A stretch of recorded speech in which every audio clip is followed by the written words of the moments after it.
नमस्कार। अच्छा, कभी ये सोचा है कि हम अपने चारों ओर की दुनिया को आखिर देखते कैसे हैं? ये सब कुछ प्रकाश का ही तो खेल है। लेकिन ये जो इतनी सीधी सादी सी दिखने वाली चीज है ना, इसके पीछे कुछ ऐसे नियम छुपे हैं जो सच में हैरान कर देते हैं। तो आज हम प्रकाश के एक ऐसे ही मजेदार रहस्य से पर्दा उठाने वाले हैं। और वो रहस्य इस सवाल में छुपा है। सोचिए, एक मामूली सा बक्सा जिसमें बस एक छोटा सा छेद हो, वो पूरी दुनिया की रंगीन और वो भी उल्टी तस्वीर आखिर कैसे बना सकता है? यही है आज की हमारी पहेली। और इसका जवाब छिपा है एक बहुत ही साधारण सी चीज में, जिसे पिन होल कैमरा कहते हैं। अब ये काम कैसे करता है, ये समझने के लिए हमें प्रकाश के सफर को, मतलब उसकी सबसे बेसिक, सबसे बुनियादी नियम को जानना होगा। तो चलिए शुरू करते हैं सफर को। तो इस बड़ी सी पहेली को सुलझाने के लिए हमें सबसे पहले सुराग की जरूरत पड़ेगी, है ना? और कमाल की बात यह है कि यह सुराग छिपा है प्रकाश के एक इतने सिंपल, इतने सीधे साधे नियम में कि हम अक्सर उसे नोटिस भी नहीं करते। पर यकीन मानिए, यही एक नियम सब कुछ कंट्रोल करता है। चलिए इसको ना एक बहुत आसान से एक्सपेरिमेंट से समझते हैं। मान लीजिए कि एक सीधी पाइप से एक मोमबत्ती की लौ को देखा जा रहा है। बिल्कुल साफ दिखेगी, लेकिन जैसे ही उस पाइप को जरा सा मोड़ दिया जाता है, लौ गायब, वो दिखना बंद हो जाती है। अब सवाल ये है कि ऐसा हुआ क्यों? इसी छोटे से क्यों में हमारी पूरी पहेली का सबसे बड़ा राज छिपा हुआ है।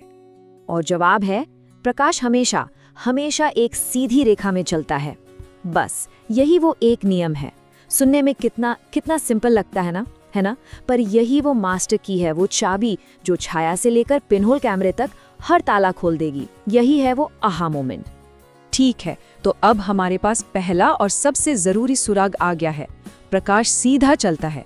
तो चलिए अब इस सुराग का इस्तेमाल करके एक रोजमर्रा की चीज को समझने की कोशिश करते हैं, हमारी अपनी परछाई यानी छाया को।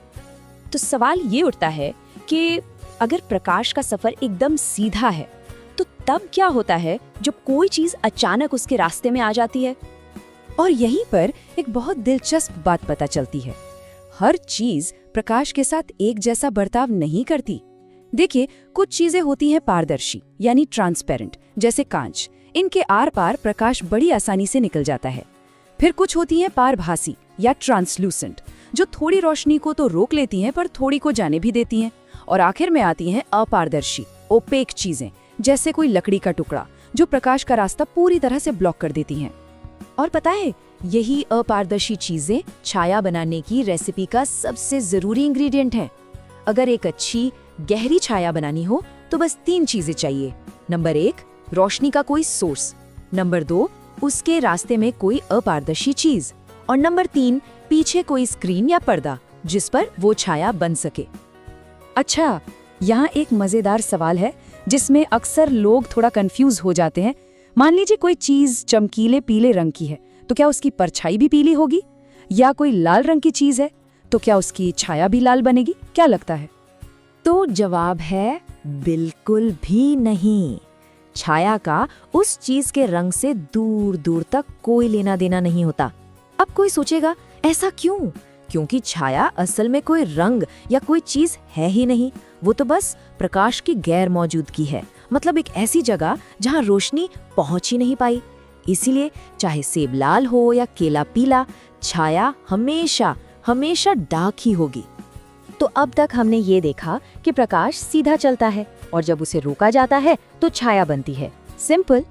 लेकिन क्या हो अगर हम प्रकाश को रोके नहीं, बल्कि उसका रास्ता ही मोड़ दें?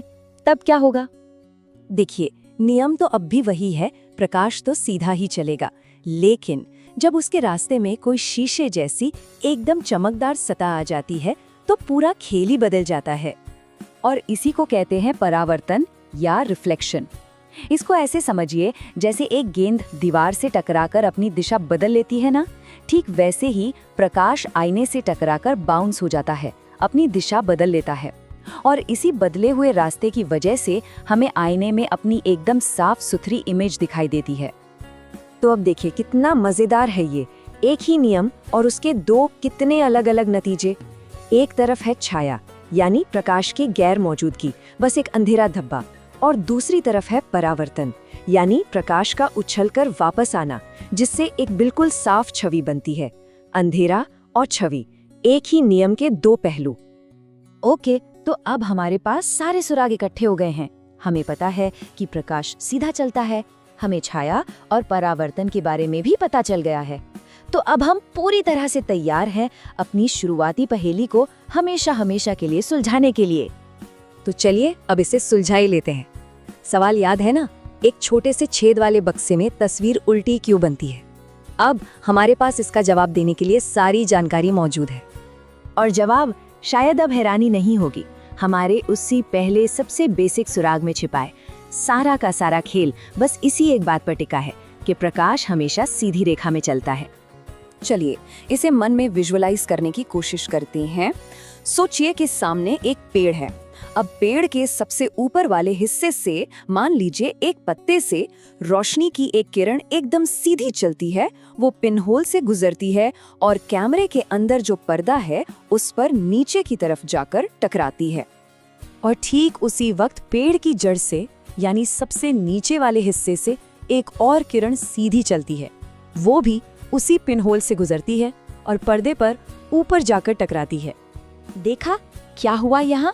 रोशनी की वो सीधी रेखाएं उस छोटे से छेद के अंदर एक दूसरे को क्रॉस कर गईं। जो किरणें ऊपर से आई थीं वो नीचे पहुंच गईं और जो नीचे से आई थीं वो ऊपर। और बस इसी क्रॉसिंग की वजह से तस्वीर उल्टी हो जाती है और इसी के साथ हमारी पहेली सुलझ गई। तो देखा कैसे एक छोटे से सीधे साधे नियम से हमने एक इतना बड़ा रहस्य सुलझा लिया। अब जाने से पहले चलिए आज के सबसे जरूरी पॉइंट्स को फटाफट दोहरा लेते हैं और हाँ, एक बहुत जरूरी सेफ्टी वार्निंग पर भी ध्यान देते हैं। तो आज की 4 सबसे जरूरी बातें क्या हैं जिन्हें याद रखना है?